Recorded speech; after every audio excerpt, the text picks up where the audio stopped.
ஜெபம் செய்வோம். அன்பும் இரக்கமுள்ள பரலோக பிதாவே, மனமகிழ்ச்சியான மீண்டும் ஒரு காலை வேளைக்காகவும் இந்த புதிய மாதத்தின் 2ஆம் நாளுக்காகவும் உடைய சமூகத்தில் வருகிறோம். கடந்த மாதம் முழுவதும் எங்களை கண்ணின் மணியைப் போல காத்து 8வது மாதத்தை காணும்படி செய்திரு உமக்கு ஸ்தோத்திரம். இந்த 8வது மாதத்தை காணாதபடிக்கு எத்தனையோ பேர் மறைந்து போயிருக்கிறார்கள், உம்மை மறந்தும் போயிருக்கிறார்கள். ஆனால் ஒரு சிறு கூட்டமாக அதிகாலையில் எழுந்து நம்முடைய வேதத்தை தியானித்து ஜெபிக்கிற கிருபைய ஒன்று கொதுவாத குப்பைகளாகிய எங்களுக்கும் அற்பர்களும் நீசர்களுமான எங்களுக்கும் நீர் கொடுத்த தயவுக்காய் ஸ்தோத்திரம். இப்பொழுதும் கூட நாங்கள் இணைந்து ஒரு குடும்பமாக பரலோகத்தின் மன்னாக்காக நம்முடைய சமூகத்தில் வருகிறோம். அந்த மன்னாவை பெற்றுக்கொள்ளும் பொழுது எங்களுக்குள்ளே ஜீவன், புதிய ஜீவன் நாளுக்கு நாள் பொருங்கும்படி செய்யுங்க. இந்த வார்த்தை உட்கொள்கிற போதெல்லாம் எங்களுக்குள்ள அற்புதங்கள் அதிசயங்கள் நடக்கட்டும், ஆச்சரியங்கள் காத்து கிடக்கட்டும். நீர் அற்புதமாய் செய்கிறதை நாங்கள் அநேகருக்கு சாட்சியாய் சொல்ல கர்த்தர் உதவி செய்வீராக. இந்த ஜனத்தை எனக்கென்று ஏற்படுத்தினேன், இவர்கள் என் துதியை சொல்லி வருவார்கள் என்ற வார்த்தையின்படி நடத்தும். கர்த்தர் நடத்துகிறதை நாங்கள் கண்டு அநேகருக்கு சாட்சியாய் நிற்க உதவி செய்யும். நீ கொடுத்த சுகம்பெல்லும் ஜீவன் வாழ்வுக்காக நன்றி செலுத்துகிறோம். இயேசுவின் நாமத்தில் ஜெபிக்கிறோம் பிதாவே, ஆமென். ஆத்துமாமே என் முழு உள்ளமே என்ற பாடலை நாம் பாடுவோம். ஆண்டவரை தொழுதேற்று இந்நாள் வரை அன்பு வைத்தாதரித்த உன் ஆண்டவரை தொழுதேற்று என்ற பாடலை நாம் பாடுவோம். ஆத்துமமே என் முழு உள்ளமே உன் ஆண்டவரை தொழுதேற்று இந்நாள் வரை அன்பு வைத்தாதரித்த உன் ஆண்டவரை தொழுதேற்று போற்றிடும் வானோர் பூதலத்துள்ளோர் சாற்றுதற்கரிய தன்மையுள்ள போற்றிடும் வானோர் பூதலத்துள்ளோர் சாற்றுதற்கரிய தன்மையுள்ள ஆத்துமமே என் முழு உள்ளமே உன் ஆண்டவரை தொழுதேற்று இந்நாள் வரை அன்பு வைத்தாதரித்த உன் ஆண்டவரை தொழுதேற்று தலைமுறை தலைமுறை தாங்கும் வினோத உலகமும் தோன்றி ஒழியாத தலைமுறை தலைமுறை தாங்கும் வினோத உலகமும் தோன்றி ஒழியாத ஆத்துமமே என் முழு உள்ளமே உன் ஆண்டவரை தொழுதேற்று இந்நாள் வரை அன்பு வைத்தாதரித்த உன் ஆண்டவரை தொழுதேற்று வாதை நோய் துன்பம் மாற்றி அனந்த ஓதரும் தயசை உயிர் தந்த வாதை நோய் துன்பம் மாற்றி அனந்த ஓதரும் தயசை உயிர் தந்த ஆத்துமமே என் முழு உள்ளமே உன் ஆண்டவரை தொழுதேற்று இந்நாள் வரை அன்பு வைத்தாதரித்த உன் ஆண்டவரை தொழுதேற்று துதி மிகுந்தேர ஸ்தோத்தரி தினமே இதயமே உள்ளமே என் மனமே துதி மிகுந்தேர ஸ்தோத்தரி தினமே இதயமே உள்ளமே என் மனமே ஆத்துமமே என் முழு உள்ளமே உன் ஆண்டவரை தொழுதேற்று இந்நாள் வரை அன்பு வைத்தாதரித்த உன் ஆண்டவரை தொழுதேற்று. கைகளை உயர்த்தி அவ்வளவுதான் நிறுத்துங்க, போதும். அவருக்கு தெரியும், நம்முடைய இயலாமை தெரியும், நம்முடைய வறுமை தெரியும், நம்முடைய வேதனை தெரியும், நம்முடைய குழப்பங்கள் தெரியும், ஆபத்துகள் தெரியும், வினோதமான அனுபவங்கள் தெரியும். அவருக்கு முன்பாக நாம் நிற்கிறோம், கைகளை உயர்த்திருக்கிறோம். எனக்கு ஒத்தாசை வரும் பர்வதமே என்று கேட்க வந்திருக்கிறோம். பரத்திலிருந்து எங்களுக்கு ஒத்தாசை வரும் என்று நம்பி வந்திருக்கிறோம். இயேசுவினாலே எல்லாம் கூடும் என்று விசுவாசித்து, யெகோவா ஈரே நீ பார்த்து கொள்வீர் என்ற நம்பிக்கையோடு வந்திருக்க. உயர்த்துங்க. கேட்கணும்னு அவசியம் இல்லை. கர்த்தர் இன்னைக்கு கேட்காமலே பல காரியங்களை குடும்பங்களிலே செய்ய போகிறார். நாம் இதுவரைக்கும் கேட்டதும் கேட்க மறந்ததையும் இந்த மாதம் கர்த்தர் செய்வேன் என்று வாக்கு கொடுக்கிறார். நிச்சயமாகவே நான் செய்வேன். ஒரு உற்பவ கால திட்டத்தில, புராண உற்பவ கால திட்டத்திலே நான் செய்வேன்னு சொன்னவர் இந்த நாளிலே கர்த்தர் செய்ய போகிறார். நிச்சயமாகவே ஆகஸ்ட் அநேகருக்கு விடுதலையின் ஆண்டாக கர்த்தர் பிரகடனப்படுத்துகிறார். அற்புதத்தின் மாதமாக கர்த்தர் பிரகடனப்படுத்துகிறார். விசேஷமான அதிசயத்தின் மாதமாக கர்த்தர் பிரகடனப்படுத்துகிறார். இயேசுவின் நாமத்தில் ஜெபிக்கிறோம் நல்ல பிதாவே. ஆமேன், ஆமேன், ஆமேன். பிரியமானவர்களே, நேற்றைய தினத்தில் ஆண்டவர் கொடுத்த வாக்குத்தத்தம், ஆகஸ்ட் மாதத்துக்கான வாக்குத்தத்தம், இதோ நான் புதிய காரியத்தை செய்கிறேன். எசாயா 43:19. இப்பொழுதே அது தோன்றும். ஆமேன் சொல்லுங்க. இப்பொழுதே அது தோன்றும். திரும்ப என்னோட சேர்ந்து சொல்லுங்க. இதோ கர்த்தர் எனக்கு புதிய காரியத்தை செய்கிறார், அது இப்பொழுதே எனக்கு தோன்றும். நீ யோசிக்கலாம், முந்தினவைகளை நினைக்க வேண்டாம். அதாவது முந்தி வசனம் சொல்லுகிறது 18, முந்தினவைகளை நினைக்க வேண்டாம், பூரணமானவைகளை சிந்திக்க வேண்டாம், இதோ நான் புதிய காரியத்தை உங்களுக்கு செய்கிறேன், அது இப்பொழுதே தோன்றும். அது அந்த வார்த்தை தான் நான் அழுத்தி சொல்ல விரும்புகிறேன்.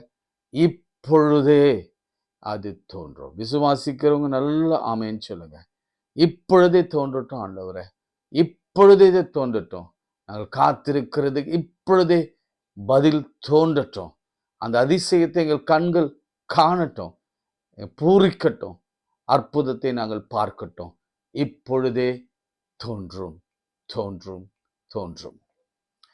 சரி, 8வது மாதம்.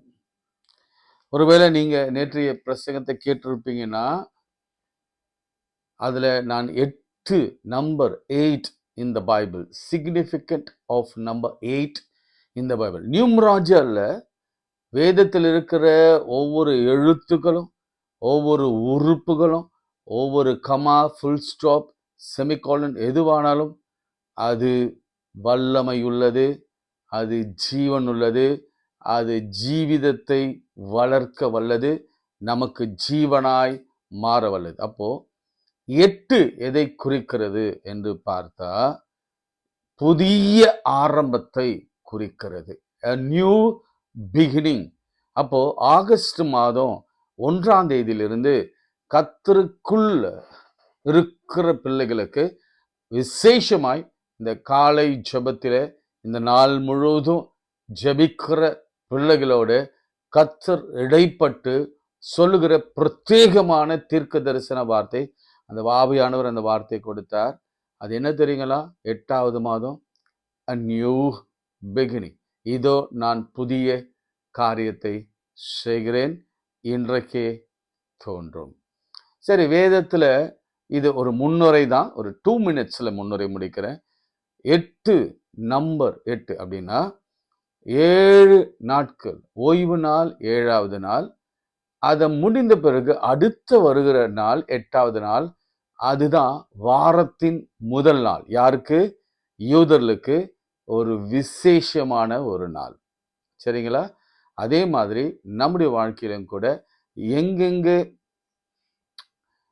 விசேஷங்கள் ஆரம்பிக்கும் அப்படின்னா, 8ஆம் மாதத்துல புதிய ஆரம்பத்தை நாம் அனைவரும் சந்திக்க போகிறோம், அதை நாம அனுபவிக்க போகிறோம். 8th month, first day நாம அதை அனுபவிக்க போகிறோம். சரிங்களா?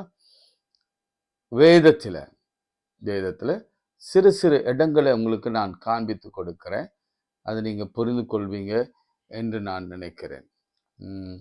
இன்று நான் சொல்லியிருந்தேன், நேற்று சொல்லியிருந்தேன், ஒருவேளை நீங்க அதை அது கேட்டிருந்தீங்கன்னா உங்களுக்கு இன்னும் எளிமையா அது உங்களுக்கு புரியும். இருந்தாலும் சில காரியங்களை நான் உங்களுக்கு வேகமாக நான் சொல்லுகிறேன். புதிய ஏற்பாட்டிலே 12 முறை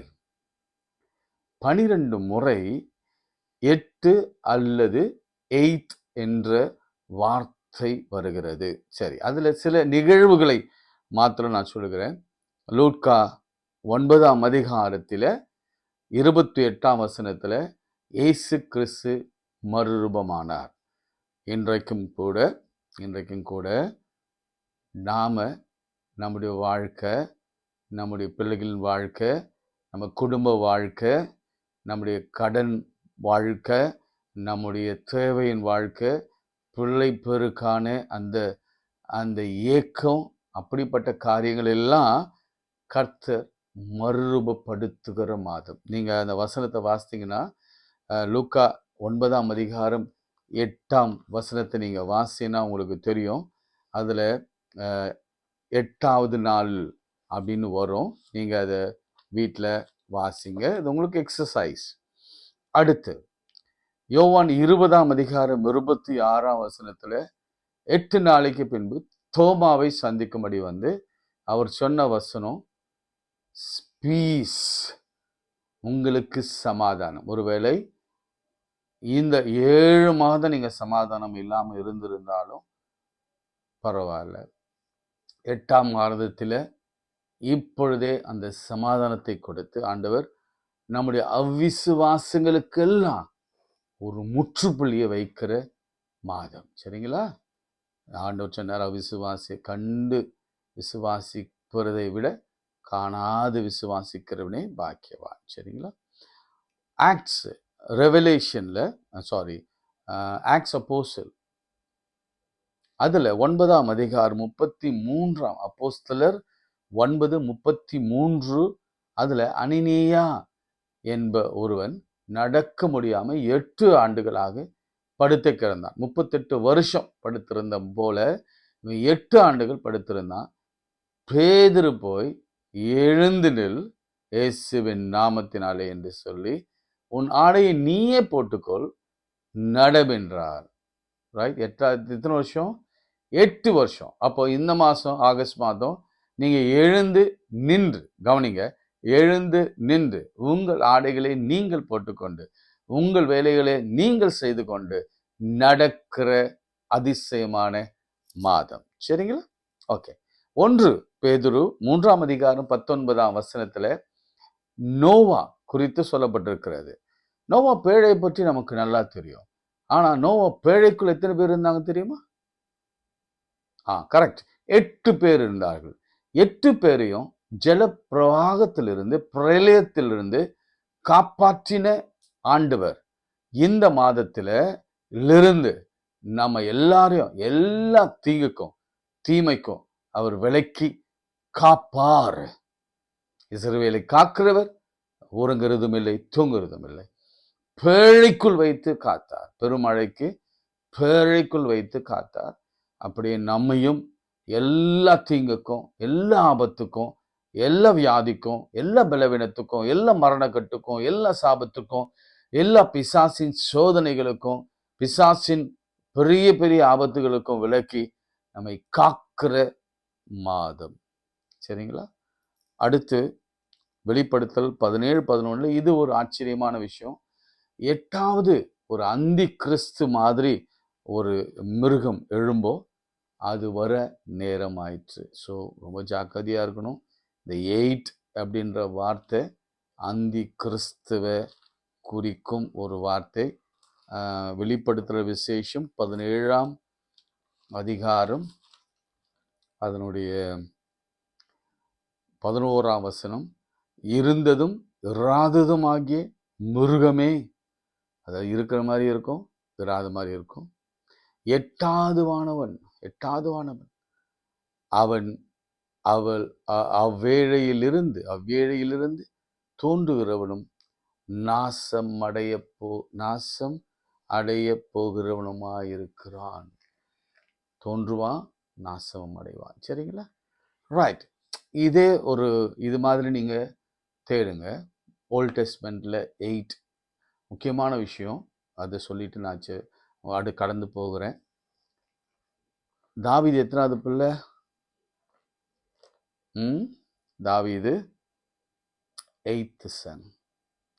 அதாவது தந்தையாலே தாயாலே வெறுக்கப்பட்டு ஒதுக்கப்பட்டு தன் சொந்த சகோதரராலே பகைக்கப்பட்டு எல்லாராலும் வெறுக்கப்பட்டு, எல்லாருக்கும் கவர்மெண்ட்ல ஜாப்னா, அரசாங்கத்தில் ஊழியம்னா, ராஜ்யத்தில் ஊழியம்னா, அவங்க அப்பா பெரிய பணக்காரர் மிராசு. அவருடைய பிள்ளை என்னவாக்குனாங்க தெரியுமா? ஆடு மேய்க்க அனுப்பினார்கள். அப்படி இருந்தவனை கத்தல் அரியணையிலே அமர செய்தார். எத்தனாவது ஆனவன் தெரியுமா? அவன் 8வது ஆனவன். பிரியமானவர்களே, அப்படி ஒதுக்கப்பட்டிருக்கிறீங்களா? அப்படி ஏளனப்படுத்தப்பட்டிருக்கீங்களா? வெறுத்து தள்ளப்பட்டிருக்கிறீங்களா? என் தாய்க்கு நான் தூரமானேன், என்னுடைய சகோதரர்களுக்கு தூரமானேன், என் தாய்க்கு நான் பகைஞ்சலானேன், ஏதோ சொல்வான்ல, நீங்கள் அதை கண்டுபிடிங்க. அவ்வளோ வேதனையோடு இருந்த 8வது மகன் கர்த்தர் அவனுக்கு செய்த அற்புதங்களை பார்க்கும் பொழுது நிச்சயமாகவே 8வது மாதம் ராஜாவாக உயர்த்தின, தாவீதை ராஜாவாக உயர்த்தின அதே கர்த்தர் நம்மை இந்த 8வது மாதத்தில் அவர் அரியணையிலே உயர்த்தி உட்கார வைக்க போகிறார். நம்மை வெறுத்தவங்க ஒதுக்கினவங்க எல்லாம் நம்மை பணிந்து கொள்ள நிச்சயம் வருவாங்க. ஆமென். கர்த்தர் நல்லவர். சரி, நம்ம எலிஷா குறித்து பார்த்து கொண்டிருக்கிறோம். எலிஷா சொல்றார், உனக்கு என்ன வேணும் அப்படின்னு கேட்டப்போ, அப்போ சொல்றார், நான் ஏற்கனவே சொன்னேன் உங்களுக்கு அந்த 16ஆம் வசனம், அதை வாசிக்க சொன்னேன், அதுக்கு விடை கேட சொன்னேன். பிராண உற்பவ காலத்திட்டத்திலே ஒரு குமாரனை அணைத்து கொண்டிருப்பாய் என்று சொன்னார். அதுக்கு அவ சொல்றா, அபத்தம், பொய் பேசாதீங்க அப்படின்னாரு. இல்லை, கண்டிப்பா கர்த்தர் கொடுப்பார். அதாவது தேவனால் கூடாத காரியம் உலகத்துல ஒன்றும் இல்லை. கணவன் வயது சென்றவனாக இருக்கலாம், மனைவி வயது சென்றவளாக இருக்கலாம், கருத்தடைய முடியாமலும் இருக்கலாம். என்னுடைய சாட்சி கூட நிறைய நம்மளை சொல்ல முடியும். எனக்கு இப்படி பிறந்த 2 பிள்ளைகளுமே அற்புதமா ஆண்டவரிடத்துல அதிசயமா வார்த்தையை அனுப்பி கொடுக்கப்பட்ட பிள்ளைகள். அதே போல என்னுடைய ஊழியத்துல கூட விசேஷமா குழந்தை இல்லாத அநேக தம்பதியர்களுக்கு இந்த சாட்சிகளை நான் சொல்லி ஜெபிக்கும் பொழுது கர்ப்பங்கள் எல்லாம் திறக்கப்பட்டிருக்கிறது. என்ன பிரச்சனை இருந்தாலும், அது டியூப்ல, யூட்ரஸ்ல, அல்லது கட்டியோ, சிஸ்டோ, அல்லது ஃபைப்ராய்டோ, என்னவாக இருந்தாலும் சரி, கர்த்தர் நிச்சயம் குழந்தை கொடுப்பார். ஏனென்றால் எஸ்ஐ 66:9, பிற செய்கிறவராகிய நான் பிரசவிக்க பண்ணுகிறவராகிய நான் பிரசையாமல் இருப்பேனோ, பிரசவிக்க பண்ணாமல் இருப்பேனோ என்று உன் தேவனாகிய கர்த்தர் சொல்கிறார். அப்படியே 17ஆம் வசனம், அந்த ஸ்ரீ கர்ப்பம் தரித்து எலிசா தன்னோடு சொன்னபடி, பார்த்தீங்களா, எலிசா சொன்னபடி ஒரு உற்பவ கால திட்டத்திலே ஒரு குமாரனை பெற்றார். அந்த பிள்ளை வளர்ந்தான். ஒரு நாள் அவன் அறுப்பறுக்கிற இடத்தில் இருந்து தன் தகப்பனிடத்திற்கு போயிருந்த பொழுது தன் தகப்பனை பார்த்து, என் தலை நோகிறது, என் தலை நோகிறது என்றான். பார்த்தீங்களா, இது இன்னொரு முறை. நம்ம ஏற்கனவே ஒரு முறை பைபிள் வாசிக்கும் பொழுது பார்த்தோம். 2 தடவை வருது இல்லை, 2 தடவை கூப்பிட்றாரு. பேரை சொல்லி 2 முறை அழைத்தார்ல. சீமோனே சீமோனே அப்படின்னு, மார்த்தாலே மரியாளே, மார்த்தாலே மரியாளே, மரியாளே, அப்படி. அது மாதிரி இங்கே சொல்றான், என் தலை நோகுகிறது, என் தலை நோகிறது.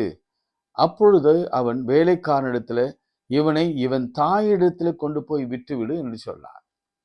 அப்பா பாருங்க, இதுதான் சில நேரங்களில் தகப்பன்மார் செய்கிற ஒரு பெரிய தப்பு. ஆக்சுவலி என்னதான் பிரச்சனை இருந்தாலும், ஒரு குழந்தைக்கு தலைவலி அப்படின்னு வரும் பொழுது இமீடியட்டா ரியாக்ட் பண்ணணும்ல. இந்த அப்பா இமீடியட்டா ரியாக்ட் பண்ணாம ஏதோ தட்டி கடிக்கிற மாதிரி. இன்னைக்கு நிறைய தகப்பன்மார், இது ஆவியானவர் சொல்றதுனால நான் சொல்றேன், ஏதோ நான் ரொம்ப கடமை தவறாத ஒரு தகப்பன் என்றோ என்னை பெருமைப்படுத்திக் கொள்ளல. நானும் இவனை மாதிரி தான். ஒருவேளை உங்க வீடுகளிலும் அப்படி இருக்கலாம், அல்லது நீங்க பார்த்து கொண்டு இருக்க நீங்க கூட பிள்ளைகள் காரியத்தை சில நேரங்களில் தட்டி கடித்து பார்த்துப்பாங்க, எல்லாம் மனைவி பார்த்துப்பாங்க, எல்லாம் கடவுள் பார்த்துப்பாருன்னு சொல்லுவாங்கள்ல, அந்த மாதிரி நீங்கள் இருக்கலாம். அப்படி இருக்கக்கூடாது. பிள்ளைகளுக்கான தேவைகளில், பிள்ளைகளுக்கான வளர்ச்சியில், பிள்ளைகளுக்காக செபிப்பதில், பிள்ளைகளுக்காக வேதம் வாசிப்பதில், பிள்ளைகளுக்காக உபவாசிப்பதில் தகப்பனுக்கும் பங்குண்டு என்று கர்த்தர். இது தட்டி கழிக்க முடியாதுங்க. இவன் தட்டி கழித்தான். நீ போய் அம்மாட்ட கொடுத்துருப்பா அப்படின்னு சொன்ன அவன் போனான். தாயத்தில் கொண்டு போனான். தாயின் மத்தியானம் மட்டும் அவன் மடியிலே படுத்து பாருங்க. ஒரு தாயால தான் அந்த சோர்வான பிள்ளை, வியாதி தலைவலிக்கிற பிள்ளைய மடியிலே படுக்க வைத்திருந்தாலாம். அந்த பிள்ளைக்கு என்ன வயசு இருக்குன்னு சொல்றாங்கன்னா, நீங்க அதை கண்டுபிடிக்கணும். நான் என்னுடைய சிற்றறிவில் நான் படித்த மட்டில 10 வயதுக்கு மேலே நிச்சயம் இருக்கணும்.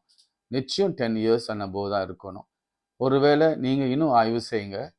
மடியிலேயே அந்த குழந்தை அரை நாள் படுத்திருந்ததாம். எப்படி இருந்திருக்கும் அந்த அம்மாவுக்கு வலி எப்படி இருந்திருக்கும் யோசிச்சுப்பாங்க. மடியிலேயே படுத்திருக்கணும் அந்த பிள்ளை. அந்த அம்மா வந்து அந்த பிள்ளையின் தலையை அழுத்தி கோதி அழுது, ஒருவேளை வேதனையோடு கூட பிள்ளை எப்பொழுது கண் விழிப்பான் என்று ஏங்கி காத்திருக்க வேண்டும். இல்லை, எப்பொழுது அவன் எழுந்திருப்பான், பசிக்குதுன்னு சொல்லுவான், சாப்பாடு கொடுக்கணுமே என்ற ஒரு பயத்தோட திகிலோட. இன்னைக்கு நிறைய பெண்கள், தாய்மார்கள் தம் பிள்ளைகளை குறித்து அப்படி ஒரு பாரம், மடியில நெருப்ப கட்டி கொண்டிருப்பாங்கன்னு ஒரு பழமொழி சொல்லுவாங்கல்ல, அந்த மாதிரி பெண் பிள்ளைகளையோ ஆண் பிள்ளைகளையோ மடியில வைத்து பார்த்துக்கிற அநேக தாய் உண்டு. அவங்களுக்காக செபிக்கிறதும், அவங்களுக்காக உபவாசிக்கிறதும், நெடுதூரம் பயணம் போய் ப்ரேயரில் கலந்து கொள்கிறதும். நான் சொல்கிறது உங்களுக்கு புரியும்னு நினைக்கிறேன். எங்கெங்கெல்லாம் அற்புதம் நடக்குமோ, எங்கெல்லாம் பெரிய பெரிய ஊழியக்காரர்கள் வராங்களோ, எந்தெந்த ஊரில், எந்தெந்த ஸ்டேட்டில், எந்தெந்த டிஸ்ட்ரிக்டில் முதலாலாம் போய் நிற்கிறதுல அம்மாங்க தான் ரொம்ப முக்கியம். நான் உங்களுக்கு ஒரு பெரிய நம்பிக்கை. என்ன நம்பிக்கை? கர்த்தர் தான் மாற்றணும், கணவனை மாற்றணும், பிள்ளைகளை மாற்றணும், பிள்ளைகளுக்கு எதிர்காலத்தை கொடுக்கணும் என்று வைராக்கியமாய் செபிக்கிற தாய். பெரியமானவர்களே, இன்றும் கூட நீங்கள் அப்படி தான். நீங்கள் உங்கள் பிள்ளைகளை மடியில் போட்டு அவங்களுடைய துக்கத்தை மடியில் சுமந்து, மனசில் சுமந்து, இந்த பிள்ளைக்கு எப்பொழுது விடிவு காலம் பிறக்கும், இந்த பிள்ளைக்கு எப்பொழுது கண்ணீர் துடைக்கப்படும், இந்த பிள்ளைக்கு எப்பொழுது வேலை, இந்த பிள்ளைக்கு எப்பொழுது திருமணம், இந்த பிள்ளைக்கு எப்பொழுது குழந்தை பேர் என்று கலங்குகிற அன்பு நிறைய தாயும் பாட்டிமார்களையும் நான் பார்க்கிறேன், தாத்தாமார்களையும் பார்க்கிறேன், ஏன் ஈவன் அப்பாக்களையும் நான் பார்க்கிறேன். மடியிலே எப்பொழுது இந்த கணம் நம்மை விட்டு நீங்க, அதாவது கணன்றதை விட என்ன சொல்லலாம், ஒருவேளை இந்த இந்த மாதிரியான பிரச்சனைகள் நம்ம பிள்ளைகளை விட்டு அகலும் என்ற ஏக்கத்தோடு இருக்கிறவர்கள். அடுத்து என்ன செய்யறா பாருங்க, அந்த குழந்தை மடியிலே செத்து போனான். இது ஒரு தாய்க்கும் ஒரு தகப்பனுக்கும் இந்த இளவயது மரணங்கள் நேரிடவே கூடாது, நேரிடவே கூடாது. அந்த மாதிரியான ஒரு ஒரு நிலை யாருக்கும் வரக்கூடாதுன்னு நீங்க நிச்சயம் பண்ணுங்க. ரைட்? கர்த்தர் நிச்சயமாக அப்படி ஒரு நிலையை நம்முடைய குடும்பங்களில் அவர் வைக்கவே மாட்டார். அடுத்து அவள் செய்கிற, அப்பொழுது அவள் பாருங்க, அப்பொழுது அவள் ஏறி போய் அவனை, அடுத்த வசனம், ரைட், அவளை எடுத்து தன் மடியில வைத்து, மத்தியானம் மட்டும் மடியில இருந்து, அப்போது அவள் ஏறி போய், எங்க ஏறி போய், நல்லா கவனிங்க, அவனை தேவனுடைய மனுஷன் கட்டிலின் மேல் வைத்து. இதை அண்டர்லைன் பண்ணுங்க. அந்த குழந்தை 10 வயது குழந்தைங்க, 10 வயது. அந்த குழந்தைய தூக்கி அப்படியே ஏறி கொண்டு போய், தூக்கி கொண்டு போய் மேலறையில தேவனுடைய மனுஷனுடைய கட்டிலே, அவ செய்து கொடுத்த கட்டில தான். ஒருவேளை ஆவியானவர் இப்படி கூட எழுதிக்கலாம், அவ செய்து கொடுத்த கட்டில படுக்க. இல்லை இல்லை இல்லை, எப்போ தேவ மனுஷனுக்கு கொடுத்தாலும் அது எப்போ அது அது அவளுடைய மனுஷன் தான், தேவனுடைய மனுஷனுடைய வீடு தான், அது அவருடைய கட்டில் தான். அதில் வைத்து அவள் வைக்கப்பட்ட அறைய கதவை பூட்டி கொண்டு, ஏன் அதை செய்தா?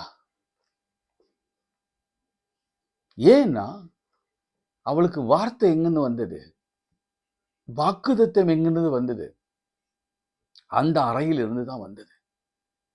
அந்த அறையில் இருந்து தான் எலிசா சொன்னார், ஒரு பிராண உட்பவ காலத்திட்டத்துல ஒரு குழந்தையை என்னவா ஒரு குழந்தையை அணைத்து கொண்டிருப்பாய் என்று சொன்ன தீர்க்க தரிசனமாய் சொன்ன அதே எடுத்துக்கொண்டு வர. எங்க வந்துச்சோ தீர்க்க தரிசனம் அதே எடுத்துக்கொண்டு தான். சொன்னவர் எங்க இருந்தாங்களோ அதே இடத்துல கொண்டு வந்து நிறுத்திட்டான். இதுதான் உன் தீர்க்க தரிசனம், இதுதான் உங்க வாக்கு தத்துவம், இதை கொடுத்தீங்க. ஆனா அன்னைக்கே நான் சொன்னேன், பொய் சொல்ல வேண்டாம், அபத்தம் சொல்ல வேண்டாம், டோன்ட் லை டு மீ என்று சொன்னேன், அபத்தம் வேண்டான்னு சொன்னேன், கொடுத்தீங்க. ஆனா இப்போ மரணம் எங்க வந்ததோ கொண்டு வந்து அங்கே விட்டுறாங்க, அங்கே கொண்டாந்து விடுறாங்க. ஜீவனா கொடுத்தீங்க, இப்போ ஜீவன் அற்றதாய் கொண்டு வந்து பிரேதத்தை எங்க வந்ததோ அங்க கொண்டு வந்து நிறுத்துறோம். இது விசுவாசம், இதுதாங்க நம்பிக்கை. ஆண்டவர் கொடுத்த வார்த்தை ஒருபோதும் தப்பா போகாது. இந்த மனசுல என்ன வந்திருக்கும் அம்மாக்கு, இங்க கொண்டு வந்து வச்சா நிச்சயம் என் மகன் பிழைப்பான். ஏன்னா அவ அறை எவ்வளவு பெரிய பணக்கார பொண்ணு, ஏன்னா கனம் பொருந்திய ஸ்திரீ. அந்த வீட்டுல பல அறைகள் இருந்திருக்கும், பல பெட்ரூம்ஸ் இருந்திருக்கும், ஏன் அங்க ஒரு பூஜை அறை இருந்திருக்கலாம். அங்கெல்லாம் போடாம கர்த்தருடைய வார்த்தை மன்னா வந்த இடத்திலிருந்து கர்த்தருடைய ஊழியக்காரன் ஜெபிக்கிற இடத்துல, உபவாசிக்கிற இடத்துல, ஸ்டே பண்ணுகிற இடத்துல, ஆவியானவரோடு கூட தொடர்பு கொள்கிற இடத்துல, கர்த்தர் பேசுகிற இடத்துல, தேவ தூதனானவர் பேசுகிற இடத்துல கொண்டு வந்து அந்த பிள்ளைய வைத்தால், நீங்க எங்க வைக்கிறீங்க உங்க பிள்ளைய? உங்க கவலை எங்க வைக்கிறீங்க? உங்க கவலைகள் எல்லாம் என் மீது வைத்து விடுங்க சொன்ன எங்க வந்ததோ, எங்கிருந்து நமக்கு வாக்குத்தத்தம் கிடைக்கிறதோ அதே இடத்துல நான் உன்னை திக்கற்றவளாய் விட, ஒரு பிராண உட்ப கால திட்டத்தில் ஒரு குழந்தை ஏந்தி கொண்டிருப்பாய், நான் உனக்கு சௌக்கியமும் ஆரோக்கியமும் வர பண்ணுவேன், இதோ உன் நாட்களோடு கூட 15 வருஷத்தை நான் கூட்டி கொடுப்பேன் என்று நமக்கு பல, இதோ இன்னைக்கு கூட என்ன சொல்லியிருக்கிறோம், இதோ கர்த்தர் புதிய காரியத்தை செய்கிறார், அது இப்பொழுதே தோன்றும். ரைட், வார்த்தை வந்துருச்சு, முந்தினை நினைக்க வேண்டாம், பூர்ணமான சிந்திக்க, இதோ வந்துருச்சு வார்த்தை, நினைக்கல, அதே இடத்துல கொண்டு வந்து நான் நிறுத்துறேன். அதே டேபிள், அதே கட்டில்ல இப்ப உயிரோடு இருந்த பையன் செத்த பிரேதமா படுக்க வைக்கப்பட்டான். வார்த்தை ஜீவனுள்ளது, ஜீவனாயிருக்கிறது. சரி, மன்னானா என்னங்க? வாட் இஸ் மன்னா? அதோட அர்த்தம் என்ன தெரியுங்களா? நம்ம அதனுடைய அர்த்தம் நல்ல கவனி, நல்ல கவனி. அவன் ஜனங்க போய் அதை பார்த்துட்டு இது என்ன அப்படின்னு கேட்டாங்க பாருங்க, அப்படின்னா மன்னான்னு அர்த்தம். இப்ப நீங்க ஒவ்வொரு வார்த்தையை நீங்க வாசித்து இது என்னன்னு கேட்குறீங்க பாருங்களேன், இதுதான் மன்னா. இந்த வார்த்தை ஜீவனான வார்த்தை, இதுல மரணம் இல்லைங்க, இதுல தோல்வி இல்லை, இதுல சஞ்சலம் இல்லை. இதை உட்கொள்கிறவன் வாழ்க்கையில எந்த பிரச்சனைகளுக்கும் எந்த தாழ்வுக்கும் இடம் இல்லை. ஒருவேளை சோர்வுகள், பிரச்சனைகள், இக்கட்டுகள் போகலாமே தவிர அது நம்மை மேற்கொள்ள கர்த்தர் விடமாட்டார். இந்த பெண்ணுக்கு வாழ்க்கையில பெரிய ஆச்சரியம், குழந்தை இல்லாத குழந்தையை கொடுத்தார், அதோடு கூட அவர் வேதனை கூட்டுவார் நினைக்கிறீங்க? ஆசீர்வாதத்தை கொடுத்தவர் கூட்ட மாட்டார். இன்னைக்கு உங்களுக்கு கொடுத்தவர் அதோடு கூட வேதனை நிச்சயம் கூட்ட மாட்டார். அப்படி அவங்க படுக்க வச்சுட்டு தான் கண்ணோடத்துல போய் சொன்னாங்க, எனக்கு ஒரு சீக்கிரம் ஒரு மனுஷனை ஏற்பாடு பண்ணுங்க, கழுதை எனக்கு வேண்டும், ஒருவன் அந்த கழுதையும் எனக்கு அனுப்ப வேண்டும் என்று சொல். அப்போது அவள், இந்த அமாவாசையும் அல்ல ஓய்வு நாளும் அல்லவே, நீ இன்றைக்கு அவரிடத்தில் போக வேண்டியது என்ன என்று. யாரை பார்க்க போகணுமா? கர்மேல் பர்வதத்தில் இருக்கிற எலிஷாவை பார்க்க போகணுமா? அதற்கு அவள், எல்லாம் சரிதான், நான் போக வேண்டியதா இருக்கிறது என்று சொல்லி அனுப்பினாள். Everything is okay. ஆங்கிலத்தில் அழகா போட்டிருக்கோம். என்ன பிரச்சனை, என்னதுக்கு போற, எதுக்கு போற அப்படின்னு கேட்டா, தன் கணவனிடத்துல கூட மகன் இருந்த விஷயத்த சொல்ல, அவ யாரிடத்துல தான் சொல்ல போறா? தேவ பர்வதத்தில் இருக்கிற தேவனிடத்துல, தேவ மனுஷனிடத்துல. அவர் சொல்ல வார்த்தை எல்லாம் ஓகே தான், இட்ஸ் ஓகே. அவனுக்கே தெரியும், மகன் தலைவலின்னு போனான் தெரியும். ஆனாலும் அவனிடத்துல கூட சொல்ல, ரகசியமாய் அந்த ரங்கத்தில் இருக்கிற பிதா வெளியரங்கமாய் பதில் கொடுப்பார். நீங்க எப்படி ஜெபம் பண்ணணும்னா அப்படிதான் ஜெபம் பண்ணணும். மற்றவங்களுக்கு சொல்ல கூட கூடாது, ஆண்டவரிடத்துல மாத்திரம் சொல்லுங்க.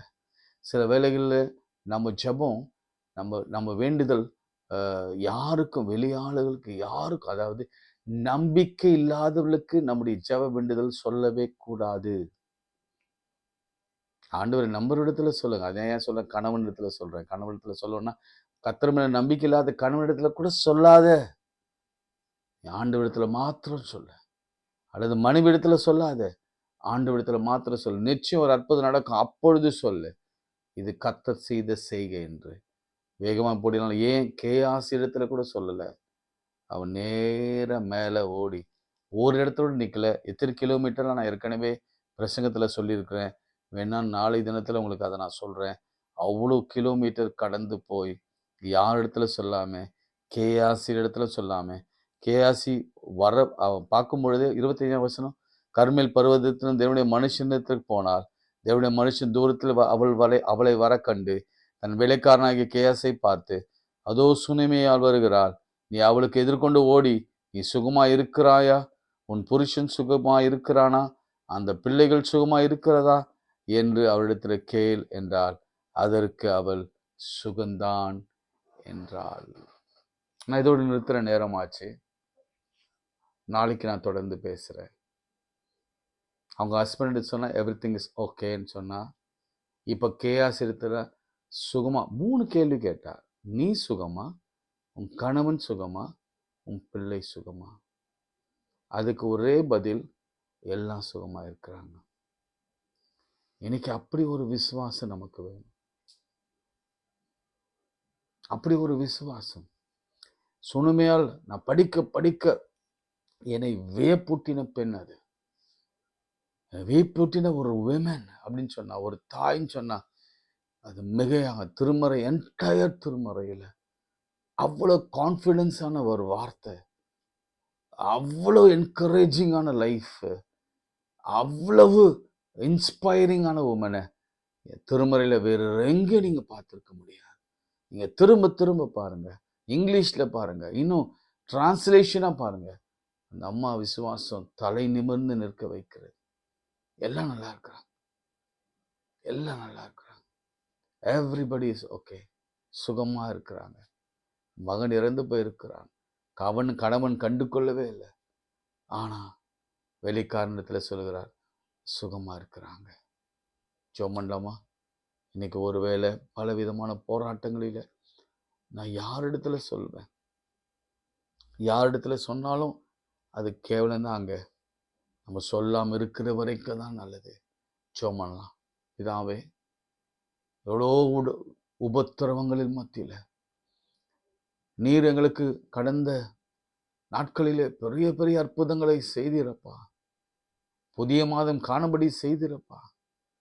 ஒருவேளை இந்த காலங்களில இந்த சூழ்நிலையாலை போல இழக்க கொடுத்தவர்கள் அநேகம் உண்டு, வேதனைக்குள் போனவர்கள் அநேகம் உண்டு, விபத்துகளுக்குள் போனவர்கள் உண்டு, வியாதிக்குள் போனவர்கள் உண்டு, விசாரத்திற்குள் போனவர்கள் உண்டு, மன கிளேசத்துக்குள் போனவர்கள் உண்டு, அவமானத்திற்குள் போனவர்கள் உண்டு, அலட்சியத்திற்குள் போனவர்கள் உண்டு, ஆண்டவரே வெறுப்புக்குள் உள்ளானவர்கள் உண்டு.